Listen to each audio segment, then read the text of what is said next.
Boa tarde, estamos agora dando início novamente ao estudo da série psicológica de Joana de Ângeles. Hoje abordando o capítulo 21, Luz da Caridade, do livro Jesus e o Evangelho à luz da psicologia profunda. Vamos fazer a nossa introdução através de uma mensagem de Emmanuel, extraída do livro O Evangelho comentado por Emmanuel, Carta de Paulo aos Gálatas, capítulo 5, versículo 25, que separamos aqui esse trecho. Os desejos aviltantes, a ingratidão, a má fé, o traço do traidor, nunca foram da carne. É preciso se instale no homem a compreensão de sua necessidade de autodomínio, acordando-lhe as faculdades de disciplinador e renovador de si mesmo em Jesus Cristo. Vamos assim fazer alguns comentários e estabelecer uma ponte com o nosso estudo dessa tarde.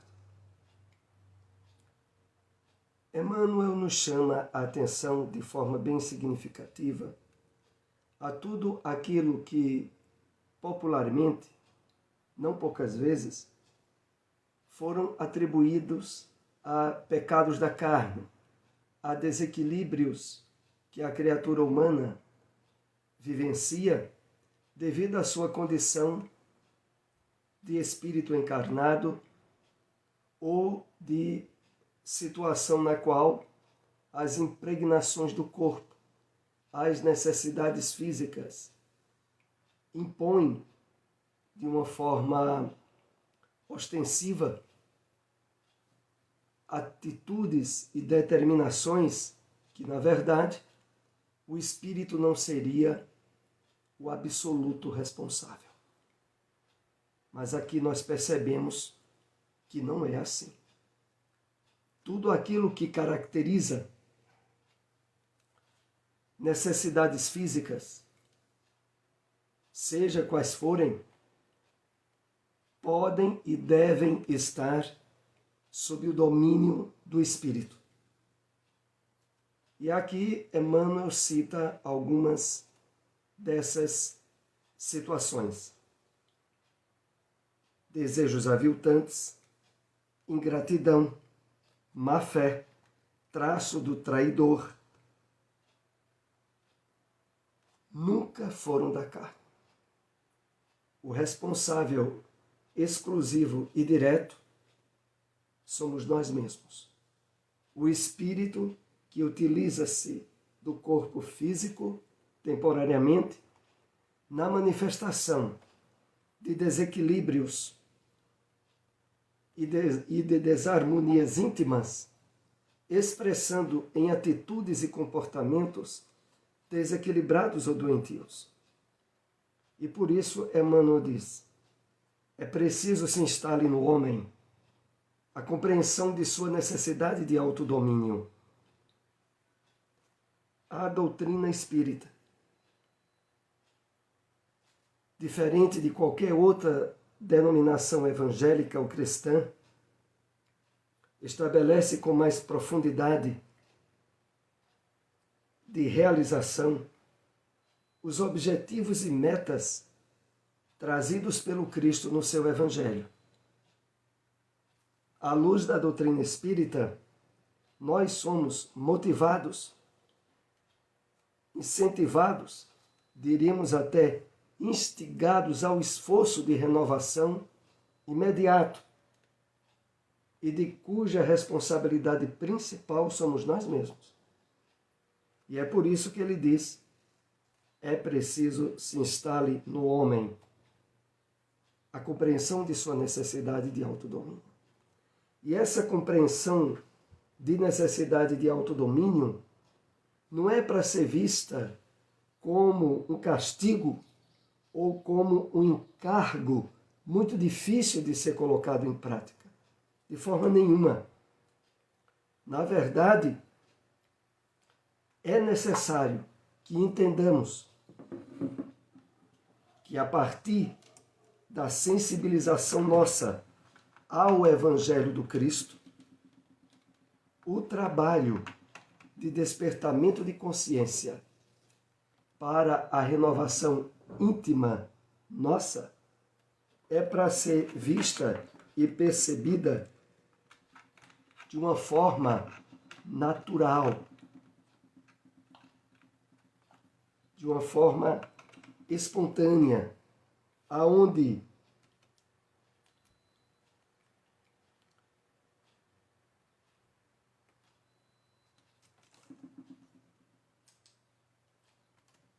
de certa forma, aonde a nossa atitude e a nossa ação, ela se dá de tal maneira que é necessário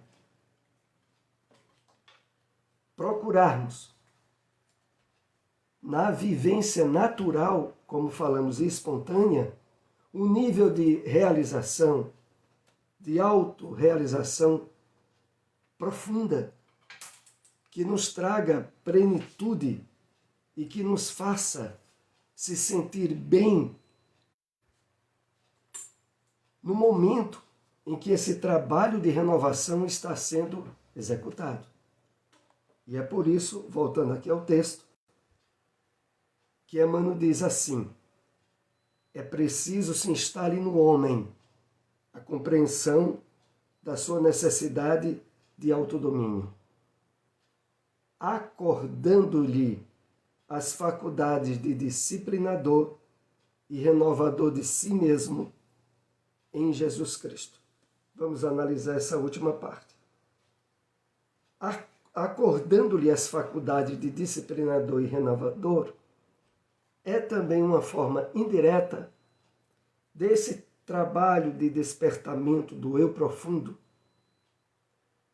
do si, da nossa consciência à luz da doutrina espírita, que vai nos possibilitar, nesse trabalho de disciplina e de renovação, o estabelecimento da luz do próprio Evangelho, como o próprio tema que estamos abordando nessa tarde, a luz da caridade, possa, de uma forma profundamente renovadora, à luz da psicologia profunda, abrir campos de percepção e de entendimento que não houvéramos tido antes. É esse o propósito do estudo dessa tarde. Então, capítulo 21, Luz da Caridade, aqueles que têm a obra Jesus e o Evangelho à luz da psicologia profunda. Recomendamos a leitura de todo o capítulo. Aqui nós separamos apenas alguns tópicos que julgamos merecedores de maior destaque, mas o conteúdo todo do capítulo é muito importante. Então é mais uma daquelas obras da série psicológica de Joana de Ângeles que recomendamos muito a aquisição e a leitura. Primeiro tópico que trouxemos. Enquanto o ser humano se encontra nas faixas predominantes do ego, ata-se aos caprichos escravizadores, que são decorrentes dessa atitude primária. À medida que ama, dilui as amarras dolorosas e experimenta a alegria da liberdade.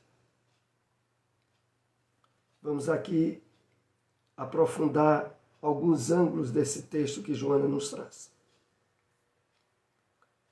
Então, o grande problema inicial, para que consigamos vivenciar a caridade da forma profunda, autêntica e espontânea que o Evangelho nos propõe, é necessário superarmos as imposições, as armadilhas do ego,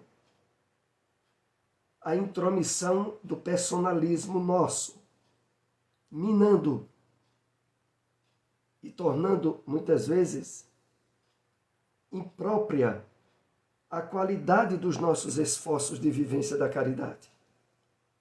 Então, o primeiro ponto que Joana aqui nos chama a refletir é sair das faixas predominantes do ego. Mas como fazer isso? Através do conhecimento profundo da doutrina espírita, poderíamos dizer a princípio.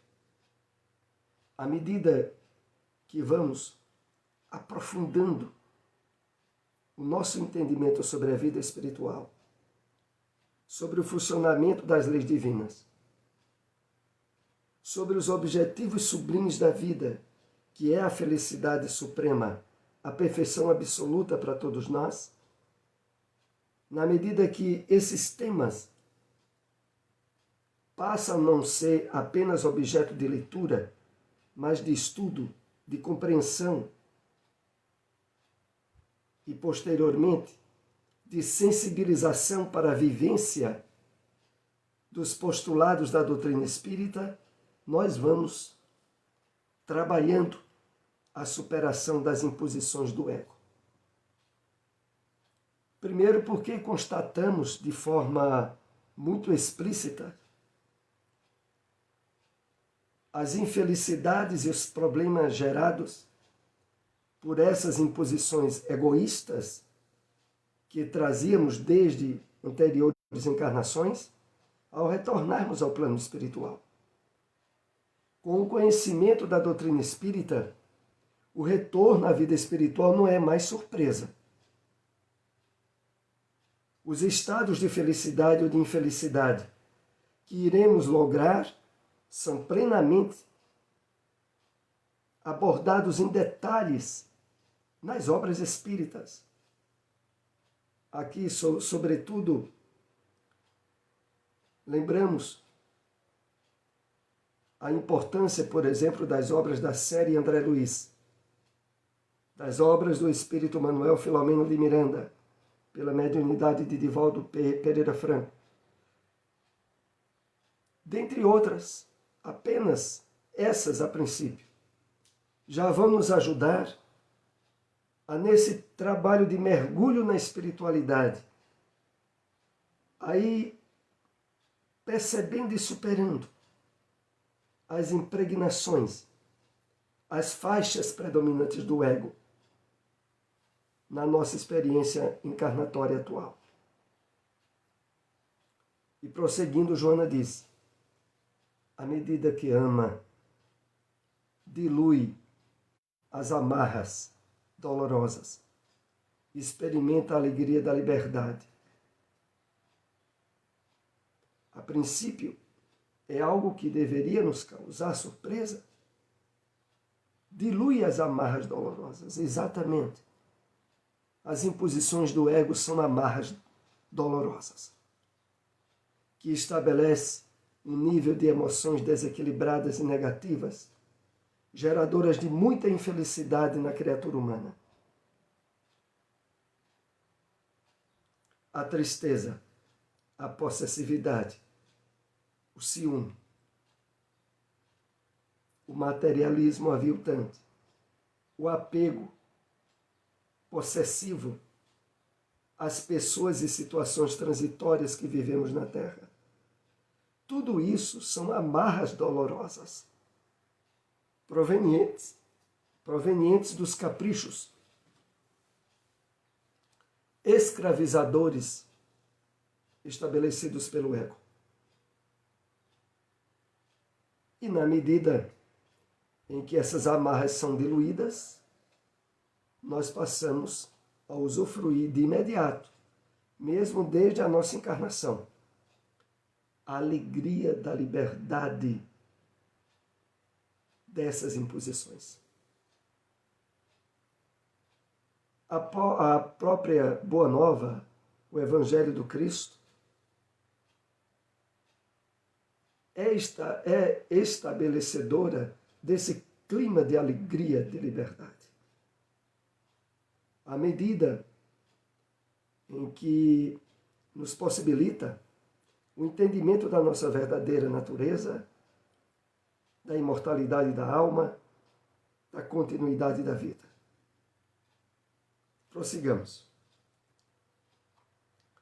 Toda a narração neotestamentária, à luz da psicologia profunda, é um convite à alegria, ao amor em comum, que emana de Deus e de que Jesus se fez o intermediário, tornando-a compreensível.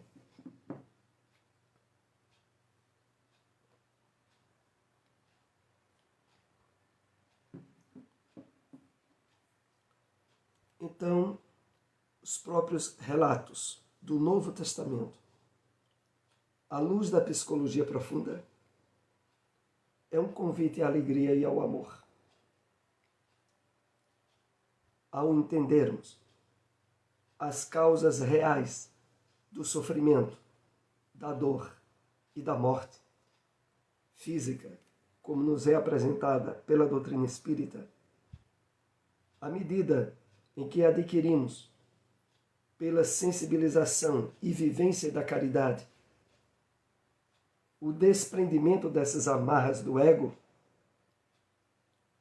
vai se estabelecendo um clima interno de paz, de bem-estar, de harmonia íntima, que é a consequência natural dessa nossa aproximação do Evangelho do Cristo. Aproximação que não se dá apenas por leituras, mas por sensibilização e vivência. Com esse amor, Jesus pretende alçar o ser humano à sua condição, estimulá-lo a crescer, entender o elevado sentido e significação de si mesmo, os objetivos essenciais do seu existir. Então, nesse propósito do amor apresentado pelo Cristo a nós em seu Evangelho, há um natural estímulo à maturidade, ao crescimento espiritual nosso,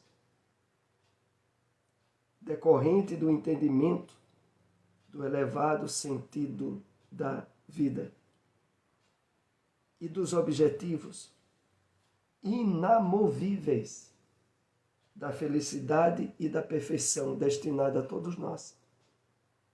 Isso bem compreendido, mas, sobretudo, sentido e vivido pelos nossos esforços da prática do bem e da caridade, habilita-nos desde agora, desde a encarnação mesmo, a nos nutrirmos intimamente de um estado de bem-estar, de um nível de bem-estar, de paz interior, por mais atrozes e complicadas sejam as situações que o mundo material nos apresente. Desde estas que estamos vivendo agora, em plena pandemia, desde tudo aquilo que ocorre no mundo material, gerador de vicissitudes, de mudanças e muitas vezes de transformações dolorosas. Mas agora começa dentro de nós a luz do Evangelho a estabelecer uma claridade perene e contínua, aonde a maturidade do senso espiritual passa a nos levar diariamente a ressignificar, reavaliar e entender pelo prisma espiritual tudo aquilo que esteja nos acontecendo no dia a dia. Prossigamos.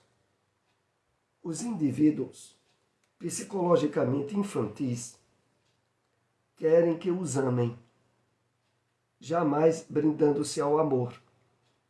Somente aquele que está amadurecido pode oferecer-se-lhe e atingir o patamar da iluminação.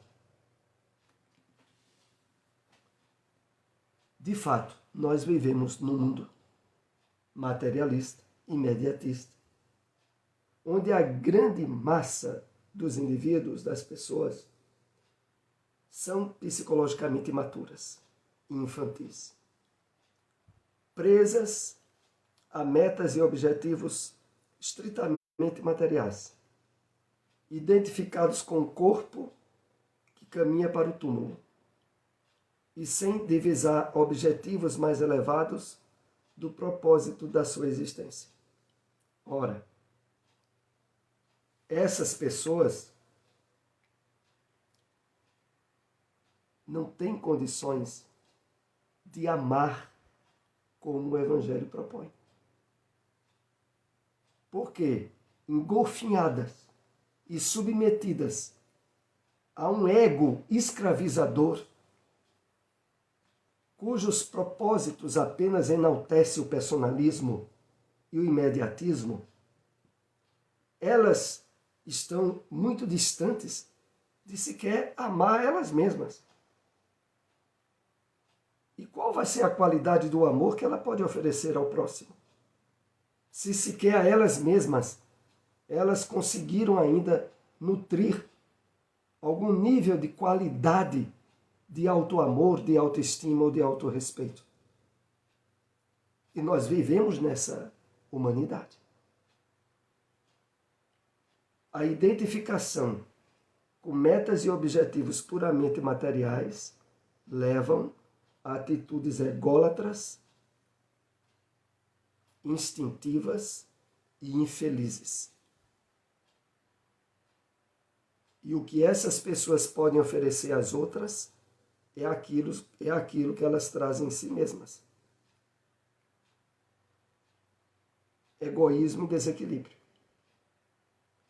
Mas voltando aqui ao texto. Querem que os amem, jamais brindando-se ao amor. Somente aquele que está amadurecido pode oferecer-se-lhe e atingir o patamar da iluminação. Sem dúvida nenhuma, o amor que nós podemos oferecer e compartilhar com os outros é decorrente do nível de amor que nós conseguimos aprender a dar a nós mesmos. Se nós nos autovalorizamos, se trabalhamos a autoestima, se estabelecemos metas de harmonia e de equilíbrio na nossa maneira de pensar, sentir e agir,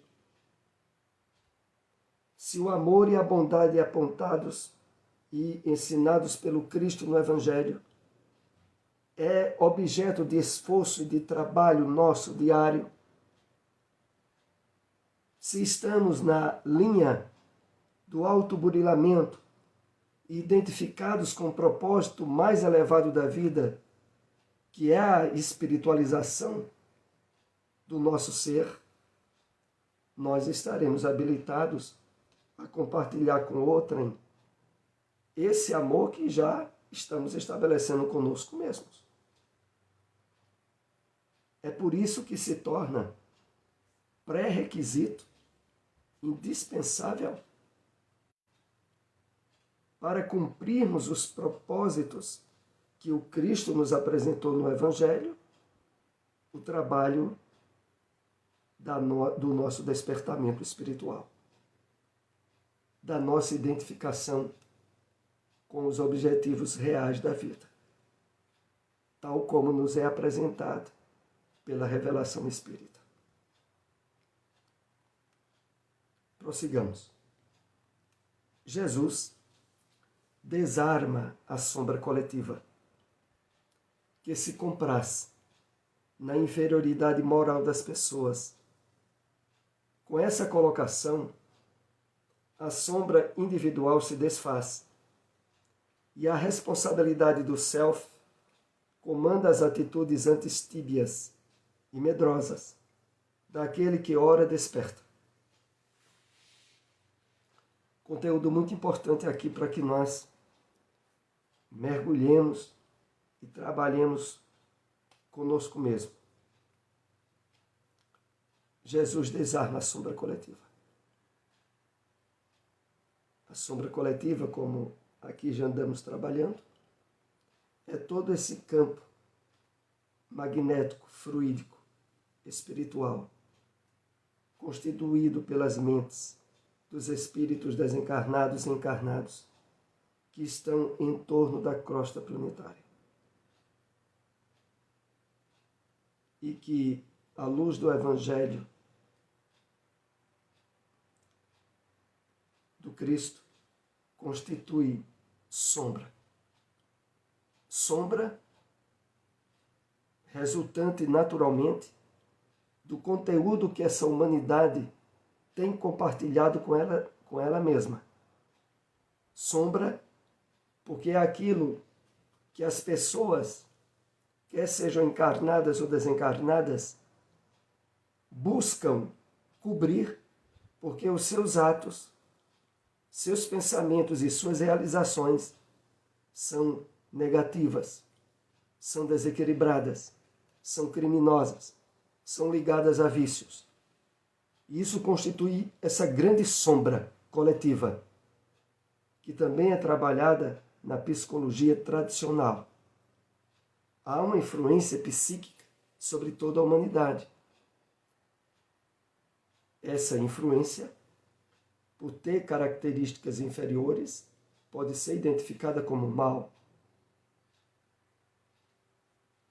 A doutrina evangélica, de forma mais literal, sinalizou-a como sendo o governo do poder do mal. Mas, desde o Evangelho do Cristo, para aqueles que se abriram à identificação com o ensinamento do Cristo, Jesus desarma a sombra coletiva, ao mostrar, pelos seus ensinos e pelo seu exemplo, a realidade da intervenção e da ação das leis divinas, quer no mundo espiritual, quer no mundo físico. Voltando ao texto, com essa colocação, a sombra individual se desfaz e a responsabilidade do self comanda as atitudes. Que maravilha, né? Na medida em que nós mergulhamos na compreensão do Evangelho do Cristo, do conhecimento da realidade espiritual da vida, quando os propósitos e objetivos do Cristo e da espiritualidade maior passa a ser identificação nossa, se desfaz a nossa sombra individual. Sombra individual nossa que está aliada com o nosso passado de desequilíbrio em diversas encarnações. E a partir daí, a responsabilidade do self comanda as atitudes antistíbias e medrosas daquele que ora desperta. Essas atitudes tíbias e medrosas, que antes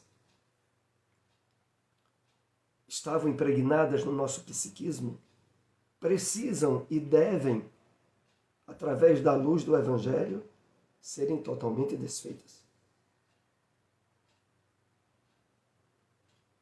O sinônimo dessas atitudes tíbias e medrosas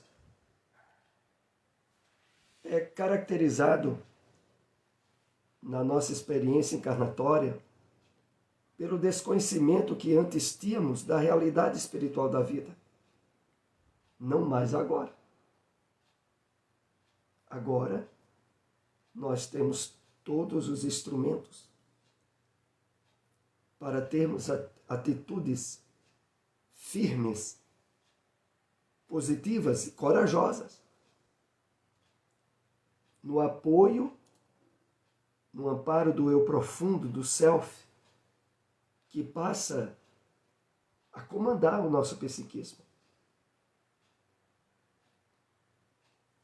O nosso eu profundo ganha voz e ganha poder de decisão na medida em que nós vamos suplantando as amarras do ego, do personalismo doentio. Não poderia haver melhor modelo para ensinar o amor que esplende na ação da caridade do que a figura do samaritano, escolhida por Jesus, sendo ele quem socorre o adversário sem fazer-lhe qualquer interrogação. Nesse capítulo, Joana vai fazer várias abordagens a respeito do significado da parábola do bom samaritano, que aqui iremos procurar sintetizar.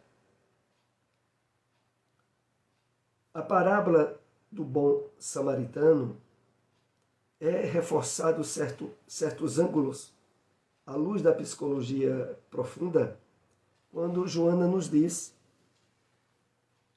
a situação peculiar que ali é expressa pelo Cristo na parábola. Aquele que fora vítima de ladrões e que estava ferido na estrada e é socorrido pelo samaritano, era uma situação bem diferenciada quando analisamos com o amparo dos subsídios que Joana nos dá. Primeiro, aquele que ia ser socorrido era um inimigo de crença. Os samaritanos eram tidos como um grupo à parte dos judeus, dos escribas e de outros, e eram tratados como inimigos. Então, vejamos bem o quadro. Nós vamos passando por uma rua e alguém que já tinha nos prejudicado é vítima e está passando por dificuldades. A lição do samaritano é porque ele, a princípio, o texto diz assim: ele é tomado por misericórdia. Ele se sensibiliza à ação da caridade de ajudar, que é o primeiro ponto fundamental para nós aproveitarmos e entendermos bem a mensagem da parábola. E quando ele se sensibiliza e vai ajudar, ele ajuda com mais absoluto desprendimento. Porque ao levar aquele que fora vítima do assalto a uma hotelaria, um local onde ele iria poder receber alguns cuidados e alimentação, ele se incumbe, sem saber quem ele estava ajudando, a pagar todas as despesas. E assim houvesse a pagar antecipado. Porque o texto diz assim: se houvesse alguma despesa a mais, depois ele voltaria e pagaria. Então, o símbolo da caridade que é colocado ali na ação do samaritano é sem igual no Evangelho. Quando nós nos lembramos que possivelmente, analisando sobre o ângulo da psicologia, que aquele samaritano tinha suas tarefas, seus cuidados. Ele não estava andando à toa, não. Ele parou as atividades dele para ajudar o outro. Ainda tem esse ângulo. Então, voltando aqui a esse texto, quando diz: sendo ele quem socorre o adversário, sem fazer qualquer interrogação. Ele não quis saber se aquele que fora vítima do assalto estava andando descuidadosamente, se aquele que foi vítima do assalto agiu de uma forma imprudente, irresponsável. Ele não quis saber de nada. Ele foi ajudar. Há uma harmonia psicológica tão profunda na parábola que encanta e concede-lhe o caráter de integração num conteúdo perfeito. Vejam como Joana coloca nesse parágrafo. Essa harmonia psicológica profunda e que encanta é porque a parábola consegue sintetizar todos os ângulos que poderíamos refletir sobre a vivência da caridade desprendida, desinteressada dando com a mão direita sem que a esquerda o saiba, na vivência plena do chamado amor incondicional, a ele, ao bom samaritano, interessa ajudar naquele momento. Não lhe fazer o bem seria uma forma de estimular o mal. Sua consciência não anuiria com uma atitude sombra, porque ele já se encontrava liberto do condicionamento de revidar. Que maravilha, né? Porque a parábola nos aponta para o ângulo que todos nós devemos visar. Não ter melindres nem atitude de ressentimento para com ninguém. Tenha ele feito o que tenha feito. Quando o texto aqui diz que sua consciência não anuiria, não iria aprovar uma atitude sombra, que aqui é colocado como atitude sombra aquela que o desviasse das possibilidades máximas de ajudar ao que houvera sido objeto do assalto. Pensemos bem. Todas as vezes que abrimos na nossa mente portas para a mágoa, para o ressentimento, nós estaremos cultivando atitudes sombras. Nós estaremos nos identificando com o passado de materialismo que trazemos. E nos distanciando da luz da caridade, da luz projetada pelo Evangelho do Cristo dentro de nós. É a isso que esse estudo vai nos remetendo. E no final diz, porque ele já se encontrava liberto do condicionamento de revidar. Então, o revide, o troco, como alguns também dizem, muitas vezes se impõe em nós como condicionamentos, como atitudes irrefletidas e que não podemos mais dar cabimento pelo que temos aprendido nesse esforço de espiritualização que a doutrina espírita nos propõe. A parábola do bom samaritano é um poema da mais profunda psicologia do Mestre para com a humanidade, que após ouvi-la conscientemente, nunca mais poderá ser a mesma, tornando-se necessário a cada indivíduo atender à ordenança. Então, vai, diz Jesus, e faz o mesmo. Nesse texto, principalmente analisando aqui a partir do final, a parábola do bom samaritano se inicia quando alguém pergunta ao Cristo: quem é o meu próximo? E Jesus, em vez de dar uma resposta direta, e aí conta a parábola do bom samaritano. E ao terminar a parábola, ele deixa a lição para aquele que a indagou e para todos nós. Então vai e faz o mesmo. Esse fazer o mesmo, que foi a realização do bom samaritano, é o alvo a que o Evangelho nos propõe. E ele, de fato, estará se estabelecendo em nós, como o texto aqui diz, à medida que estejamos ouvindo e aprendendo conscientemente essa parábola. À medida que conscientemente nós vamos trabalhando essa parábola em nós. Vamos para o último slide agora do nosso estudo dessa tarde. Esse é o sentido exato da caridade.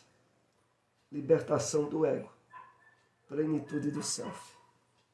Quando isso não ocorre, nenhuma crença libera da escravidão a que se permite o adepto. Vejam só como Joana de Ângeles coloca para nos chamar bem a atenção e despertar em nós esses objetivos mais profundos de ressignificação da nossa vida. Analisando aqui a partir do final, isso não ocorre. Nenhuma crença libera da escravidão a que se permite o adepto. Porque a questão da vivência da caridade, como luz a irradiar-se de dentro de nós, ao nos tornarmos sensíveis à vivência do bem, não depende de religião convencional que tenhamos aderido ou não. Porque se não houver esse trabalho profundo de sensibilização ao Evangelho do Cristo, nós continuaremos escravos da sombra do passado, escravo da infelicidade e da perturbação. Enquanto que o Evangelho do Cristo nos aponta harmonia, plenitude e felicidade, nós teríamos resolvido aderir de novo à sombra e à infelicidade. Voltando ao início do texto, esse é o sentido exato da caridade: libertação do ego e plenitude do self. Ou vai sendo realizado esse trabalho de superação dos hábitos ególatras, abrindo campo ao nosso eu profundo, a espiritualização da nossa vida, ou isso ocorre, ou nós continuaremos sendo escravos. Agradecemos a todos que nos acompanharam nesse vídeo, aqueles que puderem, compartilhem. Mais adiante esse vídeo estará também disponibilizado no nosso canal no YouTube. Uma boa tarde para todos.